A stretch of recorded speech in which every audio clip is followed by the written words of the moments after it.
सांगलीमध्ये मिळणारी ही कुरकुरीत गरमागरम भजी 2 वडापाव घेतले की त्याच्यावर एक पुणेरी वडापाव फ्री. थांबा थांबा थांबा, 10 रुपयाला मिळते ही मोमो इडली. आणि हे काय 10 रुपयाला मिळतो एकदम आयुर्वेदिक गुळाचा चहा, ते बी गरमागरम. एक नंबर एक नंबर. म्हणजे कसं कमी पैशात एक नंबरचा नाश्ता. अरे पण हे हाय कुठं?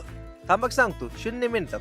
सांगली विश्रामबाग चौकात का नाही अयंगार बेकरीच्या खाली म्हणजे तळघरात तेव्हा सांगलीतला श्रीजी गुळाचा चहा आणि पुणेरी वडापाव. आज कसं म्हटलं जरा थोडंफार नाश्ता इथंच करूया. आता कोण चहा पिते कोण चहा पित नाही, पण श्रीजी गुळाचा चहा का प्याचा ह्याचं मात्र संदर्भाचे स्पष्टीकरण सगळ्या भिताडावरनं लावलेलं होतं. म्हणजे कसं ह्याच्यामध्ये तुळशी हाय, अद्रक हाय, गवती चहा आहे आणि सगळ्यात मेन म्हणजे नॅचरल गुळ आहे. त्यामुळे एकदम नैसर्गिक चहा हो. चला घ्या एक कप, मारा एक गरमागरम चुळकांडी.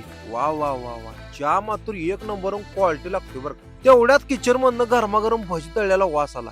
मग काय भजी घेतलीच पाहिजे की. इथली कांदा भजी म्हणजे एकदम कुरकुरीत आणि चवीला बी एक नंबर आहे. तिथं फक्त 10 रुपये मध्ये हे उडीद वडा, 10 रुपयाला मिळणार ही इडली सुद्धा मिळते. सांबार, डोसा, इडली, चटणी. हे गाणं दिवसभर इंस्टाग्रामवर वाचते, त्यामुळे मी खायला पहिला इडलीच घेतली. अहो इडलीची चव जर म्हटला तर इडलीची चव एक नंबरची होती बरं का. आणि केक सारखे मोमो आहे बा कसे तुटते लगेच.